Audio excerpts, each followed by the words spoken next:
When the world is just too much, turn it off and turn on positive, encouraging K-Love.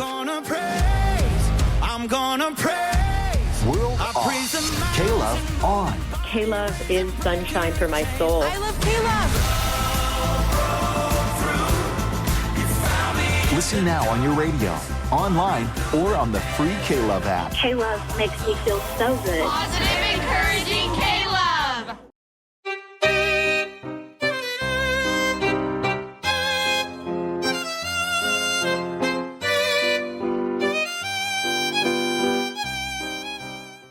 Welcome to the History of the Papacy podcast, a podcast about the history of the popes of Rome and Christian Church. Prepare yourself to step behind the ropes and leave the official tour of the story of the popes and Christianity. I'm your host, Steve Guerra, and I thank you for joining me on this journey. You can find show notes, how to contact me, sign up for our mailing list, and how to support the History of the Papacy by going to our website, a2zhistorypage.com. Two great ways to support the History of the Papacy are leaving your ratings and reviews on Apple Podcasts or your podcatcher of choice. And another really great way to support the History of the Papacy is by going and joining us on Patreon at patreon.com/History of the Papacy. Your support on Patreon goes a long, long way to help keep the History of the Papacy sustainable for a long time in the future. There are 4 tiers of support on Patreon: Antioch, Alexandria, Constantinople, and Rome. Each of these tiers represents one of the traditional patriarchates of early Christianity. There are many great benefits to you for supporting the show on Patreon. You will receive early and advertisement-free content, bonus episodes, monthly book drawings, and most importantly, you will be included on the History of the Papacy diptychs. In traditional Christianity, the diptychs are the lists of bishops commemorated in order of their precedence. The sooner you sign up on Patreon, the higher you'll be on the lists of the History of the Papacy patrons. Now let us commemorate the Patreon patrons on the History of the Papacy diptychs. We have Roberto, Yoren, William B., Brian, Jeffrey, Christina, John, Sarah, and Judy at the Alexandria level. We have Doppo, Paul, Justin, Lana, John, Steve, and Sean, all of whom are magnificent at the Constantinople level and reaching that ultimate power and prestige, that of the See of Rome. We have Peter the Great, Alex the Great, Amma the Great, Frederick the Great, and Jeffrey the Great. And with that, here is the next piece of the mosaic of the history of the popes of Rome and Christian Church.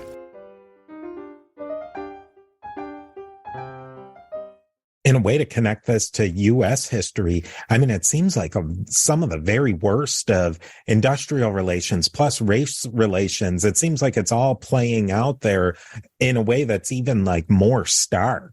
Yeah, it's a really, really rough, it would have been a really rough place to live. I mean, even up until World War I, Italy was the only country who committed decimations against its own troops. I mean, the ancient Roman tradition of decimation, every 10th person was murdered. And this happened in World War I, as we were fighting the supposed autocrats, Austria and Germany. They didn't do that to their soldiers. I mean, they wouldn't dream of it. If the Germans ever did that to any of their soldiers, it would have been like, why would you do that? That doesn't make any sense. It's our manpower. Why would you get rid of that? But it just goes to show like the level of problems in Italy. And this is throughout the whole time period I'm talking about. These uprisings happen in like 1893, 1894. But previously there were dozens of other uprisings that were put down in similar brutal fashion, which I covered a little bit, but it deserves more coverage than what it has gotten, certainly in modern times, and certainly from the Italian government, who repeatedly denied that these things even happened. I mean, there was a very famous North African movie about the horrors committed by Italian soldiers against Libyans, for example, in their invasion a little bit after this period. And it was banned in Italy. This was in the 80s because it was disrespectful to the Italian armed forces. And this is what we're dealing with. And this is the same nation that has a state religion. It has a neo-fascist party in power right now. It's what we're dealing with right now. And this all comes to a head in Ethiopia. All these machinations of nationalism and power combine themselves in an invasion. The first Italo-Ethiopian war was against a guy named Menelik II. Now, Menelik, he's probably, and this, I'm going to shift it around a little bit. This is probably one of the greatest figures in human history. I mean, you can't name another colonial leader who not only resisted, but won against the European powers. I mean, the guy from Mysore, he fought the British for a really long time. I know. There were certain, the Shoshone and the Seminoles, they gave the United States hell, for example. But in the end, they ended up losing. Ethiopia is the only country in the entire world that wasn't, colonized. That's an incredible achievement. And it has to do with, not only Italian racism, that they thought they were going against, subhuman, literally. They thought that they were going to fight a bunch of people with sticks and bow and arrows and stuff. They had no idea that the Ethiopian army was completely modern. I mean, their French guns even outranged the Italians. So they had a distinct advantage in this war. The war starts because of the Treaty of Ucchiali. The Treaty of Ucchiali, the translation in Italy says that Ethiopia is an Italian puppet. In Ethiopia, the translation in Amharic says the exact opposite, that Italy is actually an Ethiopian ally. And if Ethiopia needs it, they could call on Italian support in times of war or famine or disease or anything like that. And they would bring it. After this is revealed that this mistranslation exists, Crispy's furious. He wants his stuff. I mean, he was promised this. So he sends an army of 40,000 under General Bakhtiari to bring the fight to the Ethiopians. The Ethiopians quickly rally a feudalistic army of like 100,000 people from all over the kingdom or the empire. And Ethiopia, just so everyone's clear, this is, like I was saying, one of the most diverse countries on the face of the planet. Not just in terms of culture, but language. I mean, the languages spoken there is completely different depending on where you are. There's Tigrayan, there's Oroman, there's Amharic, there's so many different kinds of cultures. And even today, there's a massive war in Ethiopia that isn't covered because, I mean, I'll let you decide why it's not covered. I think it's pretty obvious, where 600,000 people have died over these same cultural differences. And this still affects us today. I mean, why do we talk about Ukraine so much, but we don't talk about the war in Ethiopia, which is probably more devastating, a lot more. Steve here again. We are a member of the Parthenon Podcast Network, featuring great shows like Josh Cohen's Eyewitness History and many other great shows. Go to Parthenon Podcast to learn more. And now, here's a quick word from our sponsors.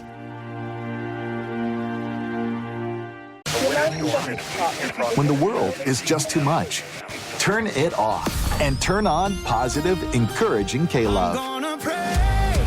I'm gonna praise. World off. K-Love on. K-Love is sunshine for my soul. I love K-Love.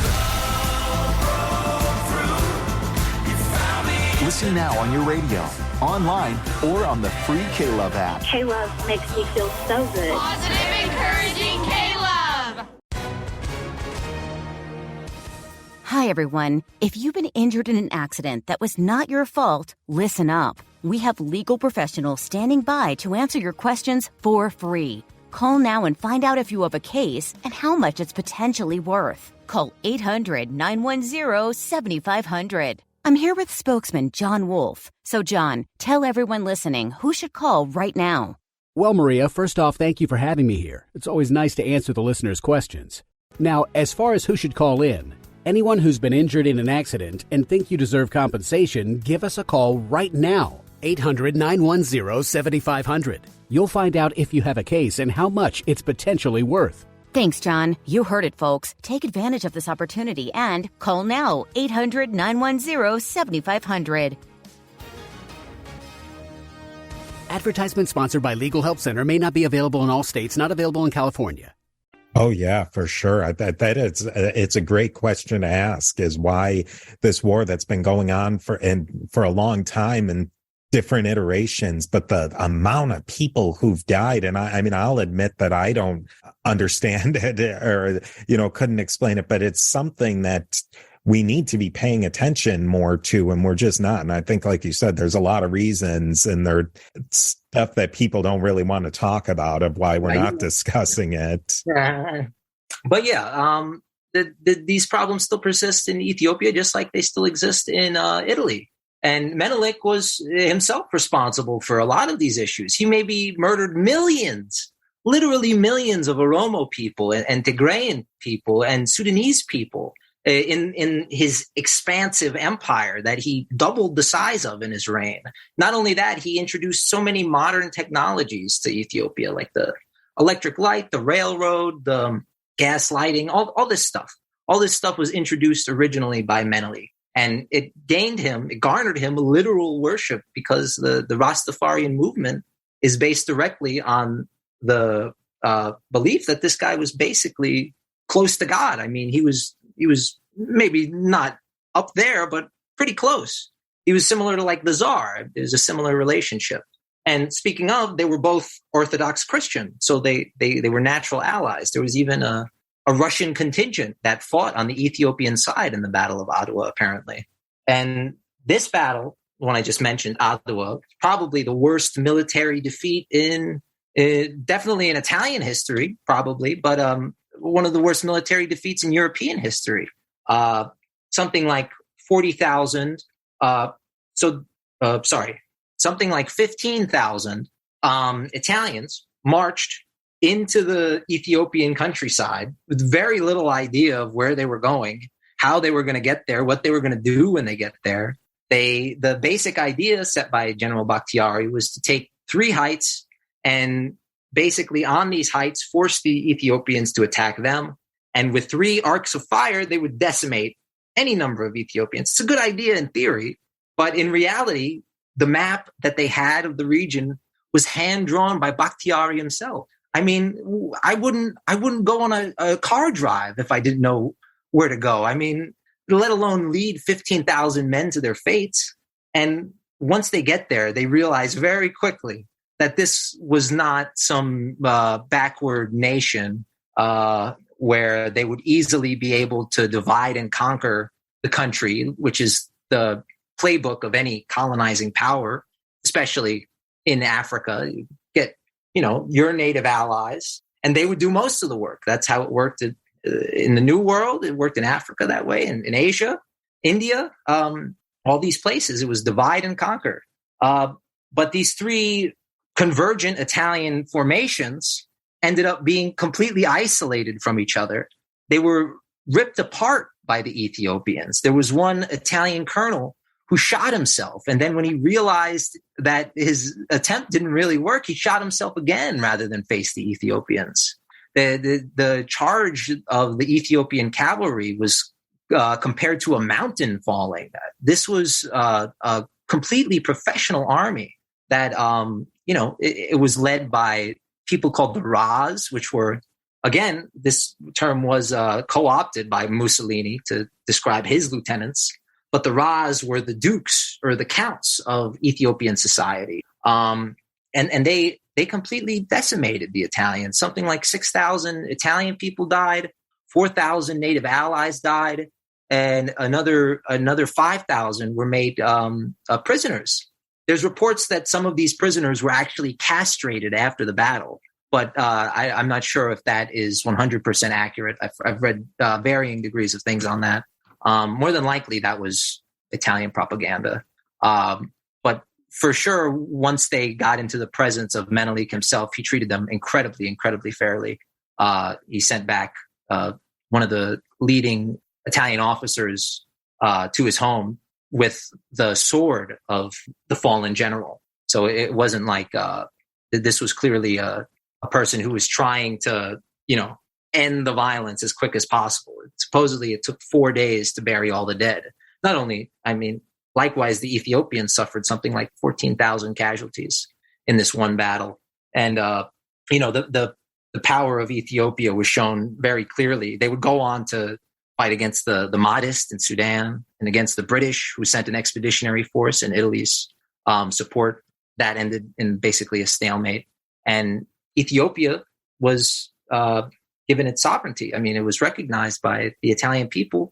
They had to pay a massive indemnity to Menelik. They had to melt down all the coins that they minted with King Umberto as the emperor of Ethiopia. It was a real mess. And following this battle, Crispy had to resign. He finally took it too far. He finally found something that people wouldn't like him for. And after that, a succession of super authoritarians come into power. Luigi Pelù being the final one. He was appointed by royal decree. He wasn't even voted on or anything. He almost shuts down parliament altogether. He decides against it after a very important moment where Gaetano Brescia, who was an Italian immigrant from Paterson, New Jersey, returns to Italy, and he shoots the king. He kills King Umberto, shoots him 4 times in the chest. And this is in retaliation for the Baba Baccaris massacre. Now, this was a protest that in Milan that quickly turned into a state-sponsored massacre. The leader of the Milan garrison lost his nerve. And this was at a procession of beggars and nuns that he opened fire with canister shot and grape shot on civilians. Something like 80 people were killed and another 400, 500 wounded in a few minutes, I think. It was a really horrifying thing that happened. And to make matters worse, Umberto gave the general a medal, the highest medal award that you can be given in the Italian military. And it was for protecting civilization. This was the term that was used to ordain this killer. This guy was a real killer. He should have faced some sort of punishment. Instead, he was given a medal. And then that's sort of, that's the perfect, symbolic end to the Italian story up until this point. It's 1900. Still 100,000 people live Mesolithic lives, living in caves, subterranean dwellings. It's 1900. The GDP has increased 0.8%. It's 1900. There's still massive diseases that spread all over the country. Cholera kills 50,000 people. Malaria kills untold numbers. Untold. There's another thing called pellagra, which I think I'm saying that right. But if I'm not, I'm sorry. But it's a disease that is brought on by consuming too much corn or wheat and not enough other basic nutrients, having a lack of vitamin B. At first, it's pretty manageable. It's just like skin irritation. Eventually, it causes dementia and you die. And this was reported 100,000 different times in just 1881. In just 1 year, 100,000 people contracted this disease, which is completely preventative. You should be able to prevent it, especially with the massive citrus farms and everything that were all over Italy at the time. And again, in 1900, turn of the century, this is the craziest stat to me. 1 in 5 people didn't even know what wheat was. Can you imagine that? Can you imagine 1 in 5 people not understanding what even bread is? That's insane. And that's what we're dealing with. It's the country that led to the first fascist state. It's the country that led to the fascist death squads. It's the country that, in a lot of ways put us in the modern place we are today, thanks to their sort of insecurity and the way they felt about their neighbors. They were so worried. They were terrified that Austria could do what Italians did to the Germanic peoples of the Roman Empire. This was their whole thing. They didn't want to become the Celts. They didn't want to become the Gauls. This was the worst thing that could happen to them, as if their culture was wiped out. and they would have done anything to protect it. At least the people in power would. The regular person just wanted to live their life.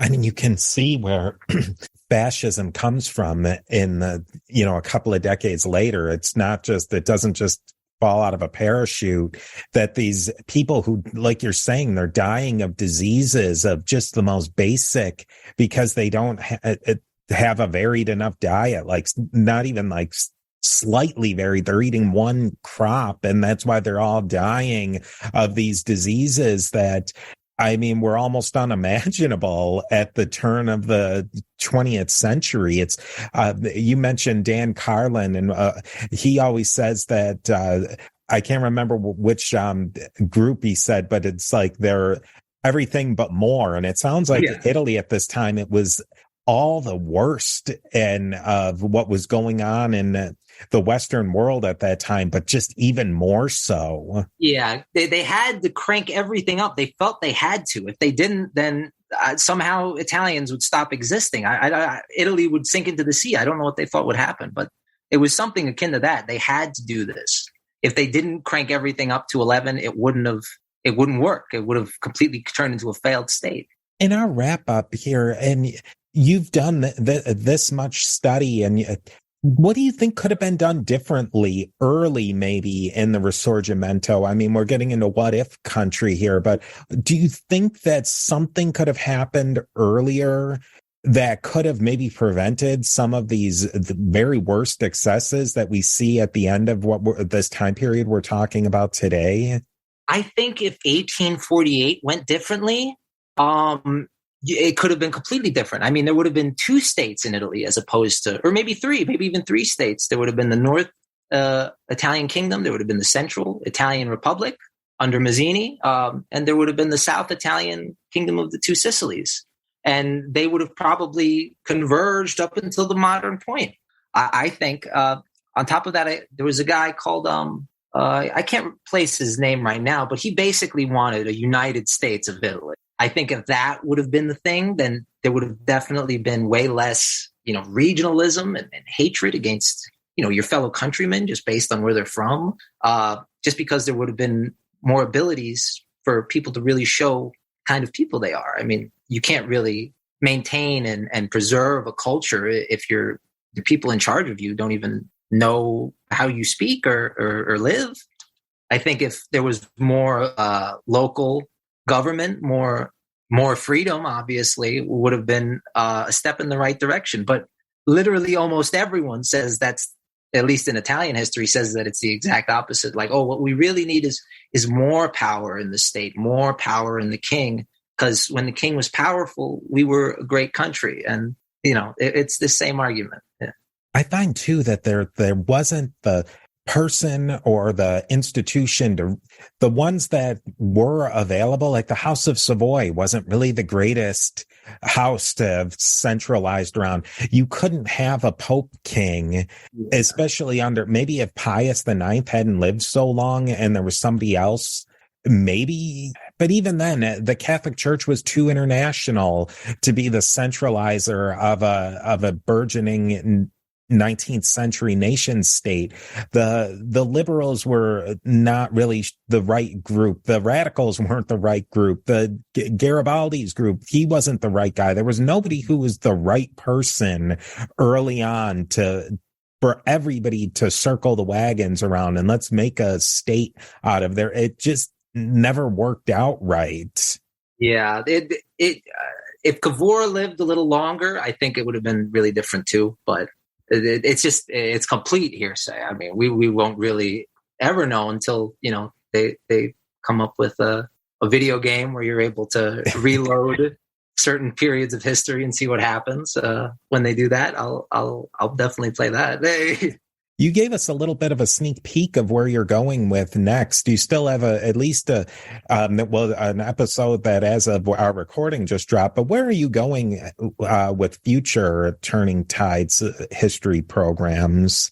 So my whole thing with Turning Tides is I wanted like something where I could do like a catch-all sort of thing. And because it's called Turning Tides, the tides turn every single day.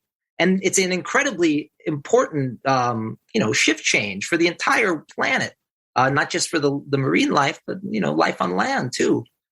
So I chose that title because I wanted to be able to branch out into any direction I really feel like. Because if I stuck with one thing, I would lose interest in it very quick. That's how my brain works, at least. I have ADHD out the wazoo.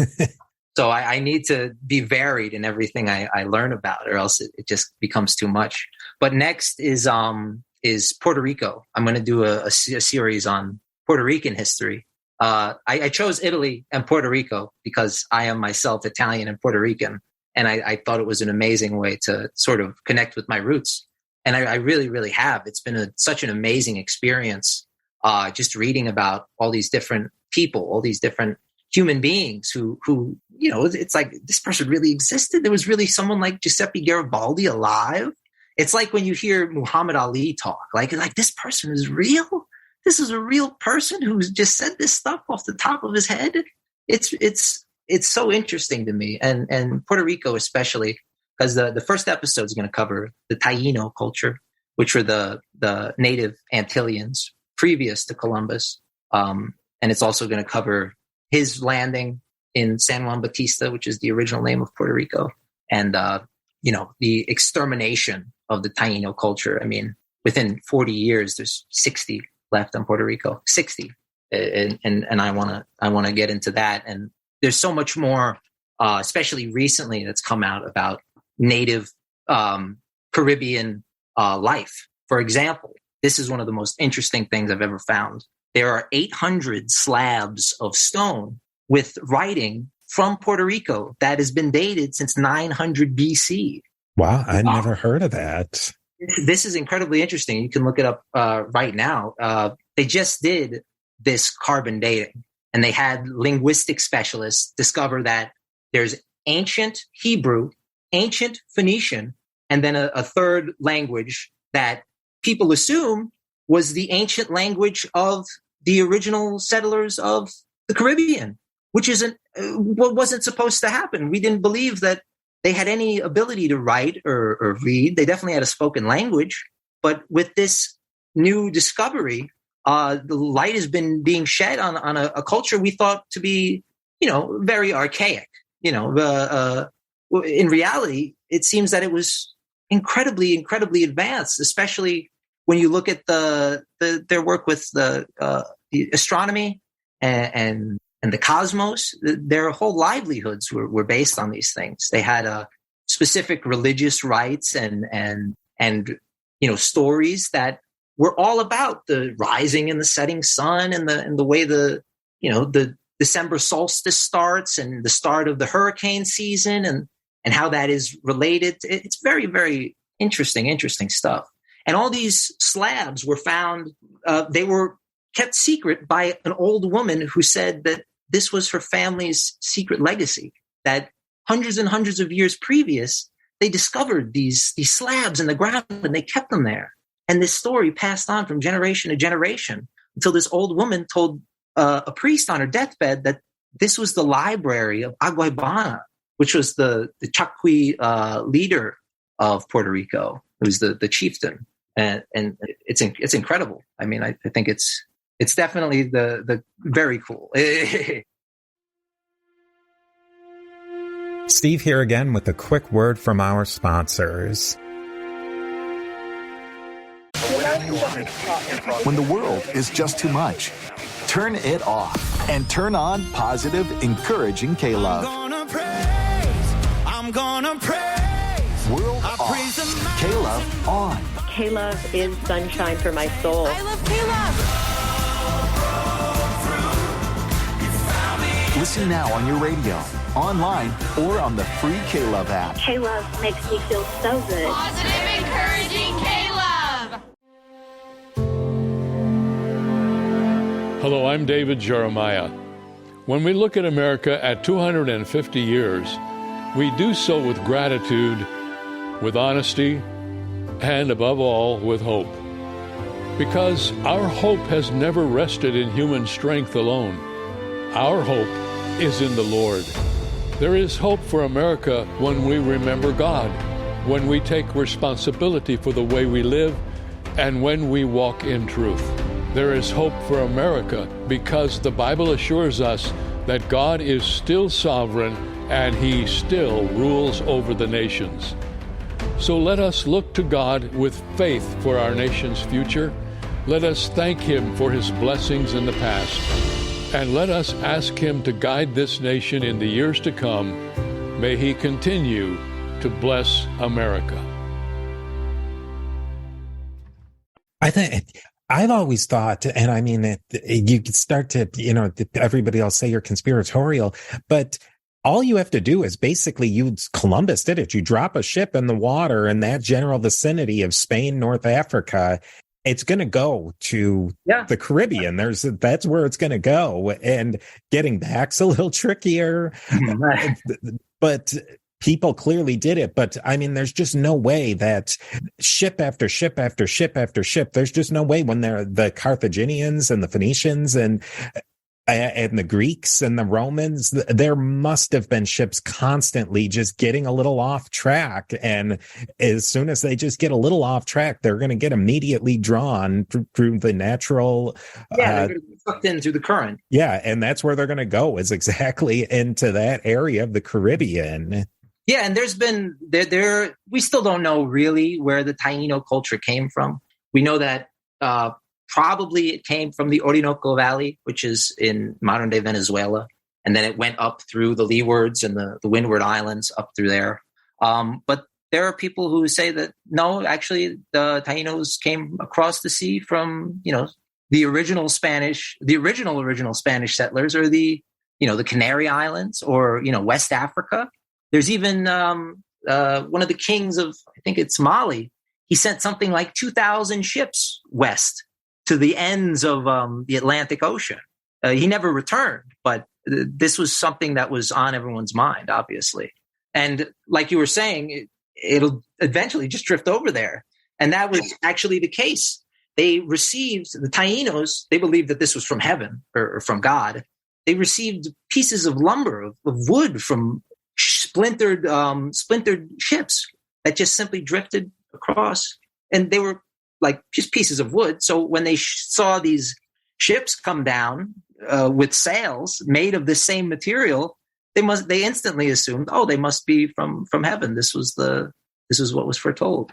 I think it's really interesting too that you're taking this trip. You're looking at Italian unification and then Puerto Rico, because these ripples obviously come to something very real for you. It's not a coincidence that you're Puerto Rican and Italian, and from a specific location, all those different events and dominoes fall to something very real and personal for you.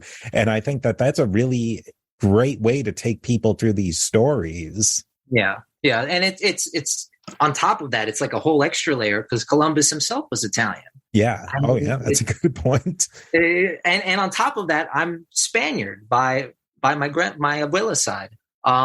So I have all these things going on at the same time in my brain, and I have to reconcile with all these.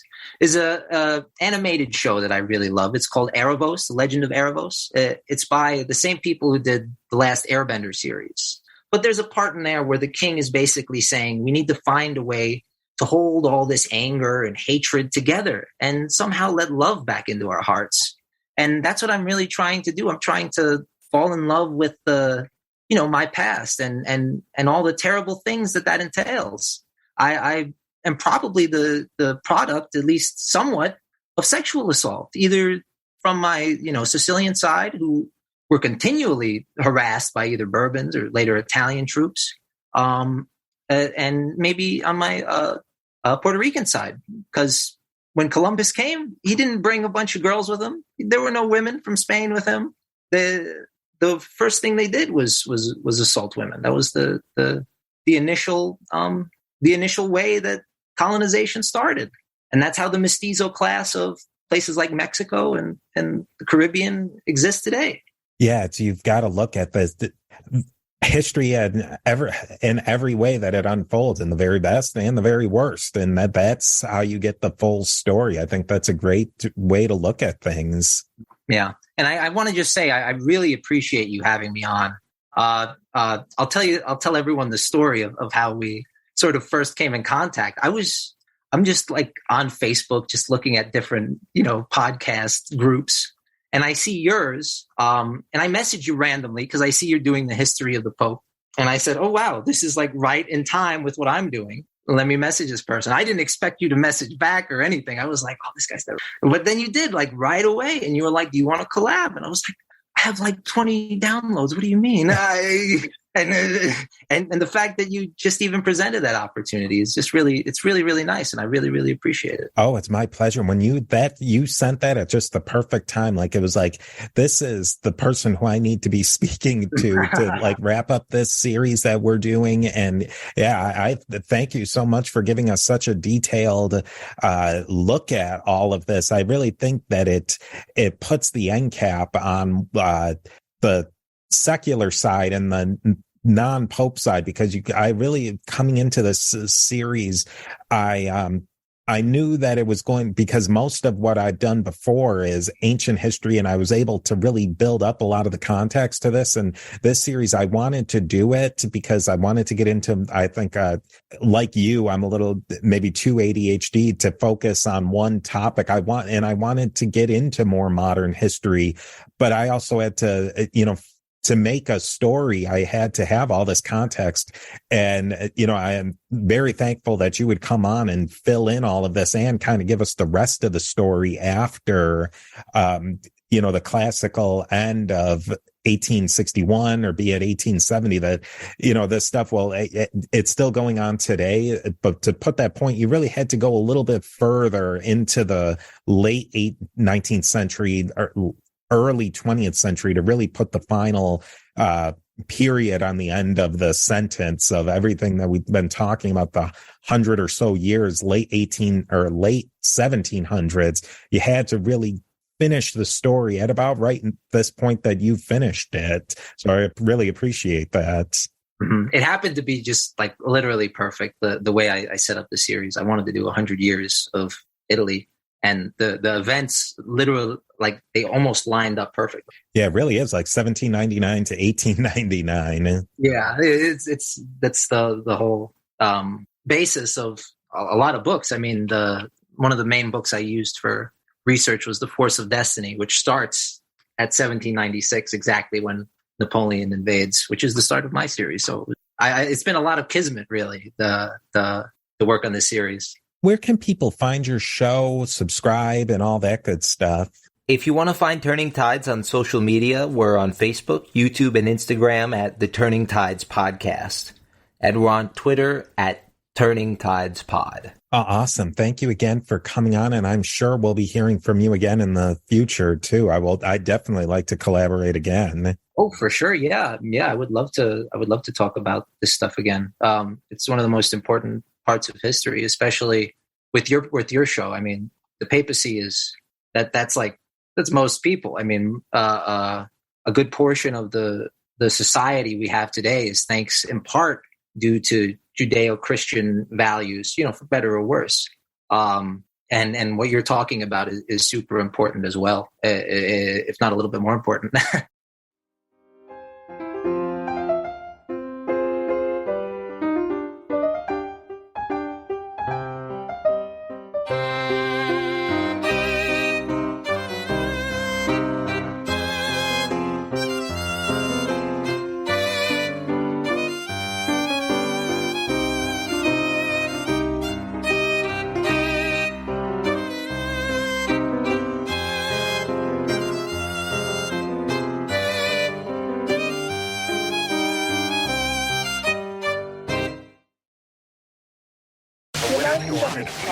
When the world is just too much, turn it off and turn on positive, encouraging K-Love. I'm gonna praise. World off. K-Love on. K-Love is sunshine for my soul. I love K-Love. Listen now on your radio, online, or on the free K-Love app. K-Love makes me feel so good. Positive, encouraging K-Love. The Historical Jesus Podcast is the sweeping saga of the life and times of Galilean Jesus of Nazareth, as well as the faith, religion, and church founded to honor and disseminate his acts and teachings. Join me, Mark Vinette, on this fascinating journey through time, exploring the many great works of Christian theology, literature, architecture, music, and art inspired by the words and deeds of Jesus Christ.